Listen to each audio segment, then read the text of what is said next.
I'm Leanne Tran, psychologist who's worked with families whose kids don't fit the mould for almost 20 years. I've worked with children for decades, but I know parents are the real change makers when it comes to their kids. Having 3 kids of my own means I know it's not easy. Parent Like a Psychologist is all about simplifying how you support your kids with psychology information filtered through years of experience to take you from overwhelmed to confident. Come on in. So welcome so much, Sharna Dawson, to Parent Like a Psychologist. Thank you so much. Thank you for having me. This is exciting. Yeah, I'm excited too because you did mention a little while ago on Instagram when we were chatting that you think we've got like this alignment between what you do and what I do. And I do really see that as well, because, you know, you're all about supporting kids and families and getting information out there, as am I. And we both happen to work with young people. So, yeah. Yeah, it's a perfect sort of scenario, really. And I follow a lot of your stuff and I look at it and I go, yes, that's absolutely true. So I love sharing your stuff. And yeah, we're definitely on the same page, which is great. Yeah, that's great to hear. And so you used to work in schools, and now you're out and about on your own offering programs for parents. Can you tell us a little bit about what you do and how you got there? Yeah, of course. So for everyone listening, I was a former teacher of 20 years. It sounds like I've been teaching forever to a kid. I sound ancient. Yeah. But yeah, I started off as a PE teacher for Right. PE and health people that don't know what that means. And I started off teaching and I just had a great rapport with young people. And silly young me thought it was because I was young and kids like young people. Yeah. And then as I got older, it wasn't. It was something there I just thought I love talking to kids. I always had the conversation of like, what do you want to do after you leave? And it wasn't about health or PE. It was just that connection that I really wanted with the kids and I was good at doing. So then I also retrained as a Japanese teacher, as you do, so random, trying to get permanent jobs. And then I ended up in the career space. So that's where I really found my niche and found what I love to do.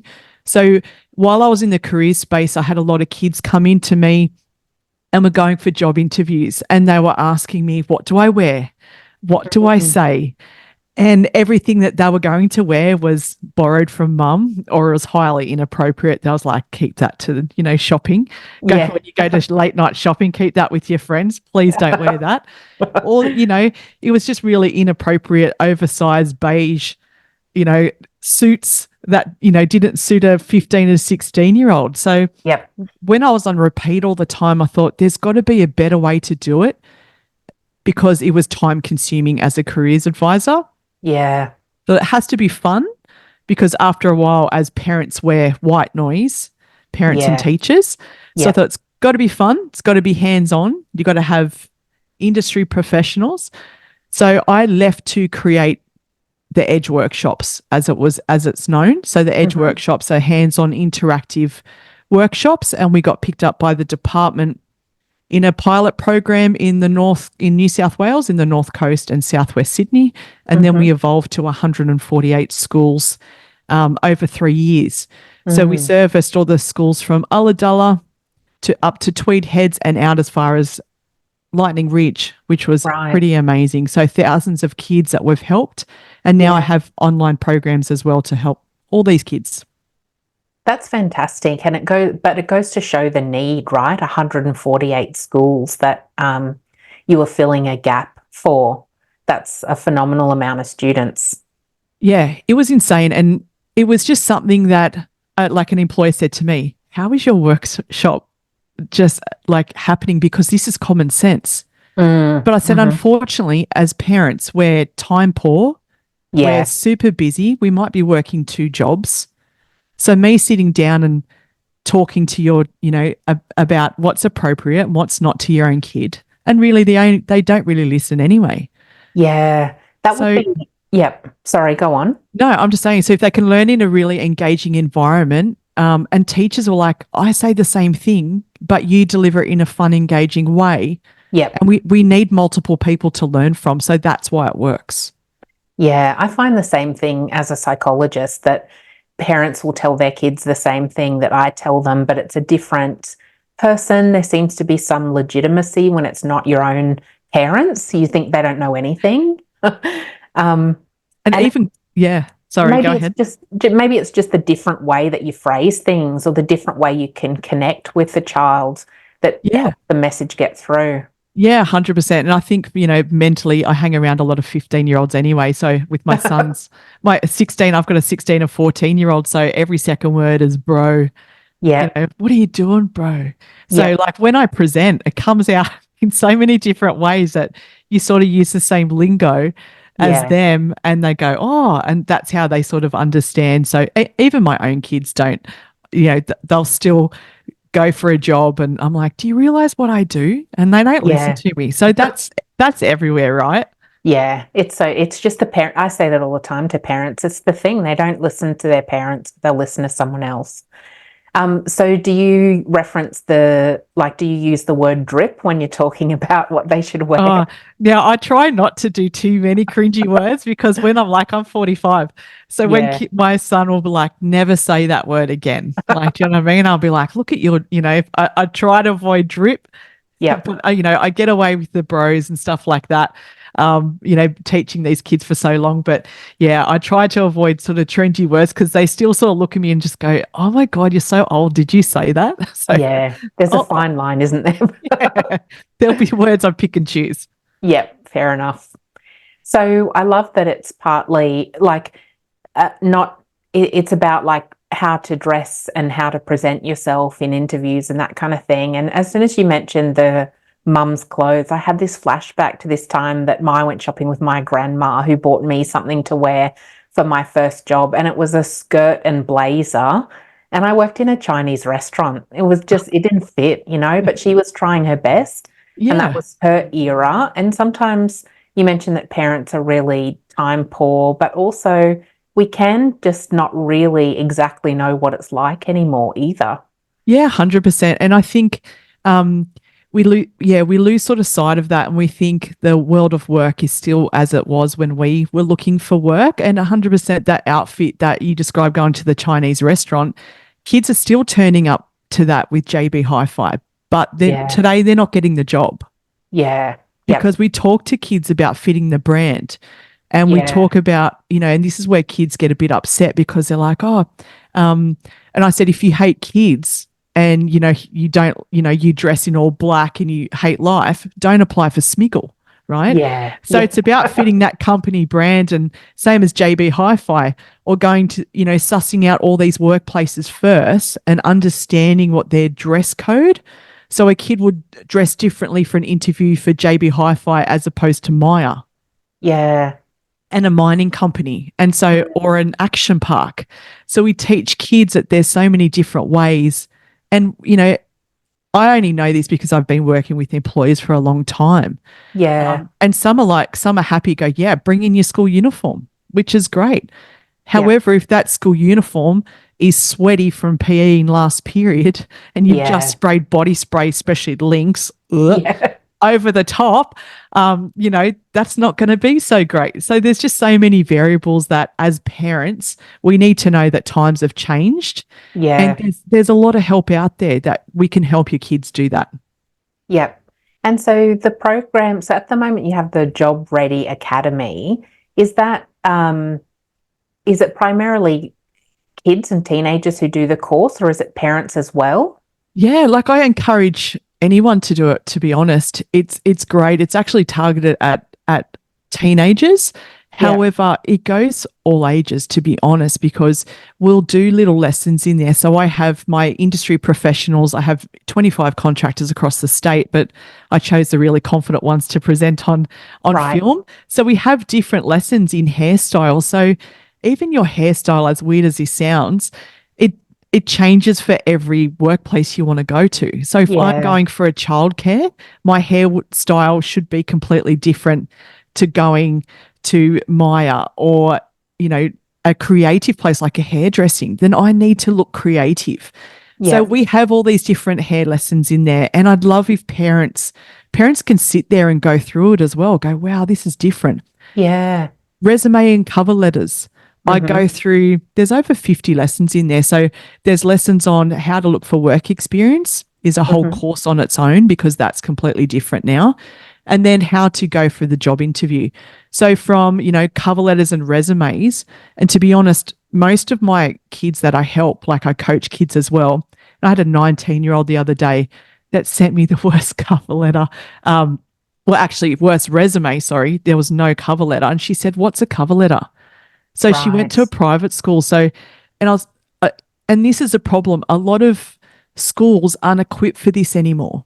Yeah. Yep. So our one-on-one that you get to do is just impossible because careers advisors I'm talking New South Wales public schools, the ratio for a high school is one careers advisor for 1,200 kids. Yeah. So it's impossible. And I said and I'll say we have parent evenings, and I'll say, where are you allowed to do that in industry where you have 1 to 1,200 ratio? You don't have any admin support, and you honestly, the really good ones that have run off their feet, they're not going to the toilet and they're not eating. Yeah. So I would wait till 3:00 to eat and get a breather, then wait till the kids leave and then do work. So I said, we really have to sort of partner with them, but realize that this one-on-one that we would think that would happen, even in a school of 500 kids, is no longer happening. Yep. And I think it's kind of true of psychologists or guidance officers in schools as well. And so I know from that it's often not just one conversation with a child either. I think back to when I was talking to my careers or guidance officer in school, to get a sense of what you can do beyond school or with jobs, it's a series of conversations. And so there just wouldn't be the opportunity to do that when you spread so thin. That's right. And we have classes. So it depends on the state that you're in. And you mentioned guidance counsellors. And so guidance counsellors in Queensland, they're trained obviously as psychologists, but they don't have the careers knowledge as well. So kids are really limited. And then it depends on what state and how Western Australia, and South Australia, there's no careers advisors. So to get all this information, kids are looking to parents. And so I think we need to know a lot of this stuff around cover letters and helping kids and what's appropriate and how to change this. Yeah. And that's what I want to do. I want to help parents go, you don't need the fights.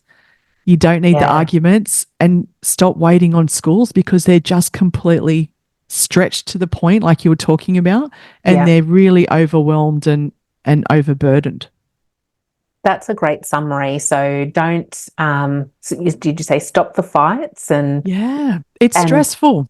Yeah, stop the stress and don't rely on schools to give this information.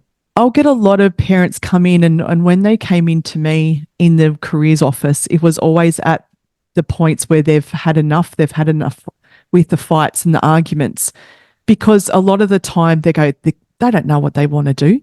Yeah. And I said, do you still know what you want to do? A lot of parents are in careers that if you said to them, would you change and do something different? 90% of them tell me yes. Mm-hmm. But we're expecting 17 and 18-year-olds who haven't experienced life, who a lot of them haven't done work experience, to know what they want. Yeah. And it's insane. So the stat is currently that your young person will have 17 employers over 5 different careers. Yeah. That's massive. So why are we getting them to choose? So the kids feel a lot of pressure, and therefore that's when the arguments are happening, because the kids are overwhelmed with opportunities, and they're like, what do I do first? Yeah. And that brings me to 2 questions I'd love to hear your input on, because I was thinking the same thing, that when kids are pressured like that, they don't naturally come and talk to us at those times because they're stressed out. So I'd love to hear about the things how you can talk with your teenager about this stuff. But then I do want to, after that, get into work experience as well, because that's something really interesting to me. So what tips do you have for parents in terms of starting these conversations with their teenagers. So you really have to take your opportunities when you can. And what I mean by that is capture them in the car. Yeah, okay. I'm in a taxi phase with my 16 and 14-year-old. He's just left year 10. He's started work. He's would be in year 11 now, but he's working. Yeah. So we have a lot of conversations. I take the opportunity and he's like, you're turning it into a lecture. I'm like, I don't care, mate. But this is where they're going, you're taking them to dance, you're taking them to whatever appointment you need to be, you capture those moments. So ask them about what was good about their day, what subjects were great. And in a high school, high school kids, they'll only tell you bits and pieces. But when they tell you what subjects and you hear that constantly, like art was so good today, or this morning my daughter said, I've got double art. I'm so excited. Then I've got music. So clearly that shows to me that's what she's interested in. Yeah. Yep.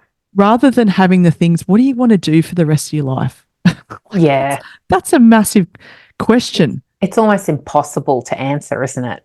Well, especially when they're going to move around and collect skills and have these transferable skills rather than locking themselves in for 30 years. Yeah. Because the employers are understanding that they're lucky if they get a kid for 2 to 3 years. So having these conversations really early about what they're good at and honing in on if they're great at public speaking, if they've done well at a metalwork project and they go, I just love being in woodwork. And you go, what do you love about it? And I go, I get to work with my hands. So obviously you have a hands-on kid. So putting them in an office, you've got to start thinking for them and having conversations like, well, if you loved woodwork, would you love to do that? Like, imagine if you could wake up and just do that for a job. Would you love to build houses, or do you reckon you'd like to do something else? And just honestly, casual conversations in the car is where you can really start, because they're focused on the road. They don't feel a pair of eyes watching them. If we're sitting at a table and we're having these conversations before we get to the nitty-gritty points in year 11, year 12, where they've got to start choosing a pathway. Yeah, I think that's great advice. And I often say to kids to think about what you are good at and what you enjoy and just following that as a path. And sometimes I think parents get caught in the trap too of thinking like how to support their kids with the things that they're not that great at, which I get. So for example, if it's reading and writing or maths, but I think there's a lot of value too in trying to work with the strengths. And so saying, if you're good at that and you like it, how can we find opportunities for you to explore that a bit more? 100%. I'd never focus on what your child isn't good at. I suck at maths. And if I had to, and my daughter does too, but she goes to tutoring for that. And outside of tutoring, it's still not great. But I'd never have a conversation about going, well, there's maths in every job and you better do that, because that's going to give her a negative perception of going into the workforce rather than, you're so creative. How about we look at that, graphic design as somewhere to start? Have you ever thought about doing even a holiday workshop?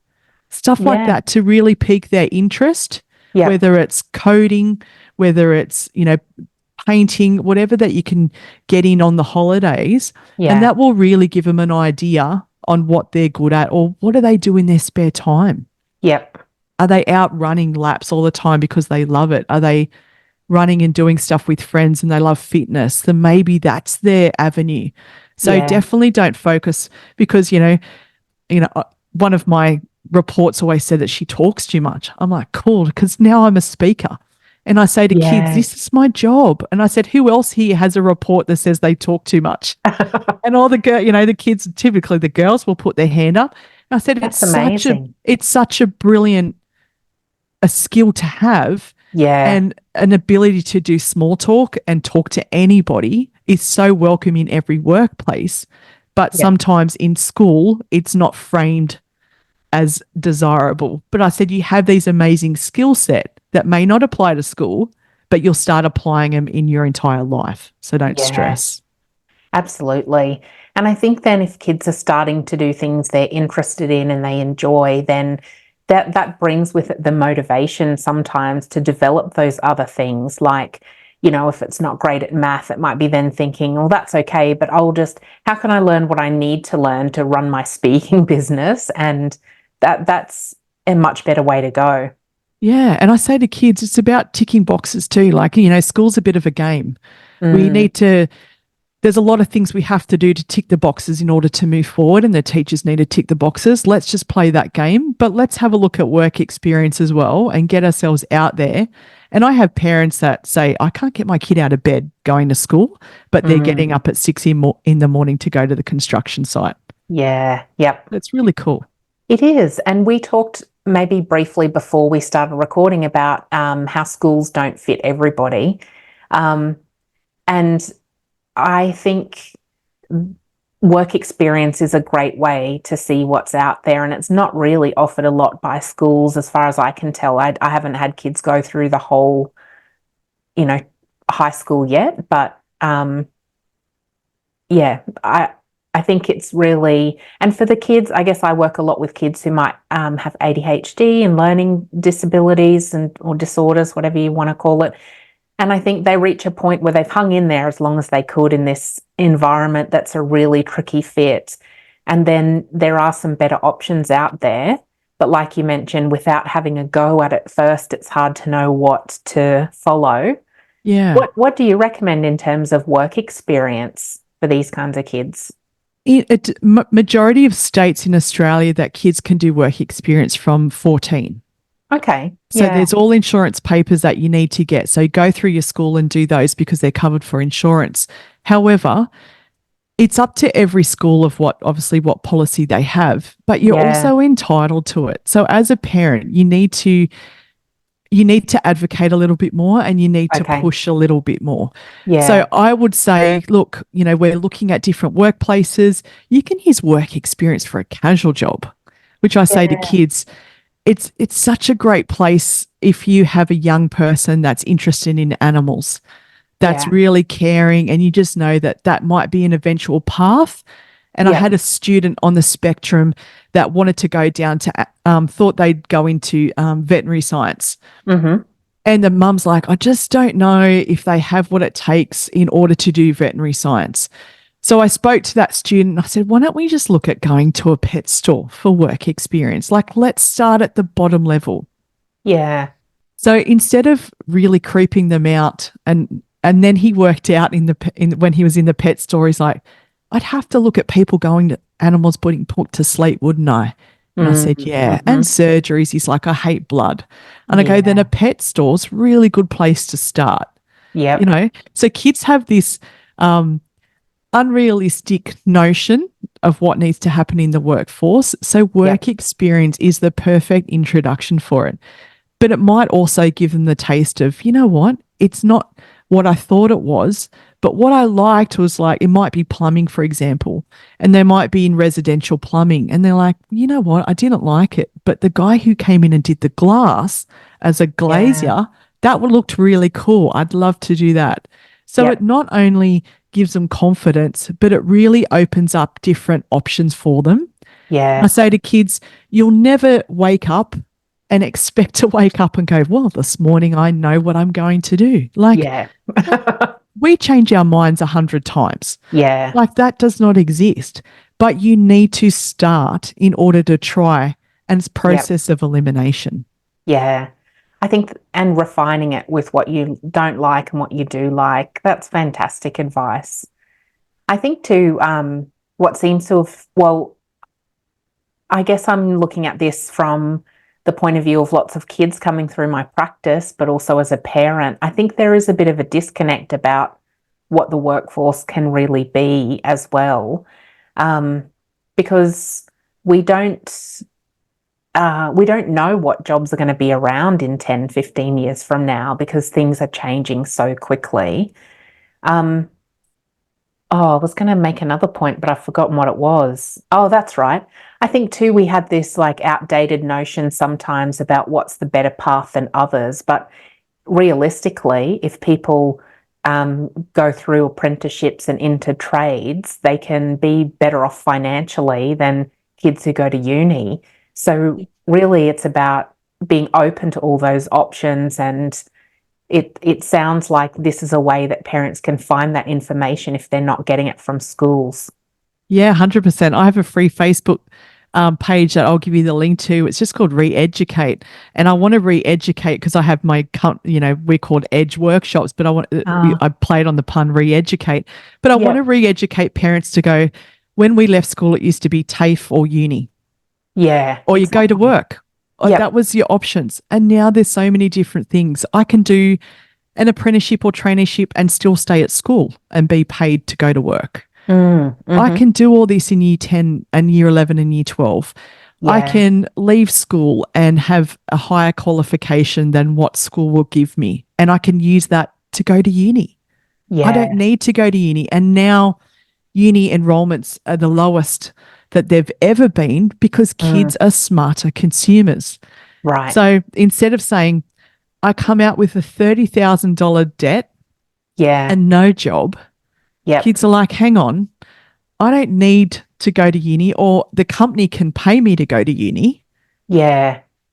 And do things differently. So like you mentioned about trades and apprenticeships, the money that is in trades is insane. And because there's a skill shortage and females are wanted more than ever because they're sensible. There's actually studies done around the amount of money that a female can save a company. And we say to kids, it's not because they're cheap. Yeah. They're paid the same. It's because they listen. Yeah, right. So we have females in mining companies that are earning $3,000 a week. So it's an average, 2,900 is the average cost, is the average payment, a wage of someone that's working weekly in a mine at the moment. Yeah. But it's not just mining. It could be, traffic control. They're getting paid $130,000 a year now. Yeah, okay. So I said to kids, if you wanted to leave school instead of working and you wanted to go to uni, your part-time job could be traffic control. Yeah. Which is so much better than KFC, right? Yeah. Pays better money. So there's so many different ways to do things now. Yeah. And we need to, like you said, be open to all these really cool options because we won't cut our options off. It's just about opening as many doors as possible. Yeah. Because there's so many industries that employers are after young people with a lot of skills, and they're not after the kid with a uni degree anymore. Like times have changed, which is really cool. Yeah, it is. Thanks for listening to this episode of Parent Like a Psychologist. If you found it helpful, please share on Instagram so other parents can benefit too, and tag me at Leanne Tran Psychology so that I can say a big thank you. Head over to leannetran.com.au to join the village for bite-sized psychology tips straight to your inbox. I really hope this podcast has brought a new perspective and you a step closer towards a calm parent and a thriving child. Have a delightful day.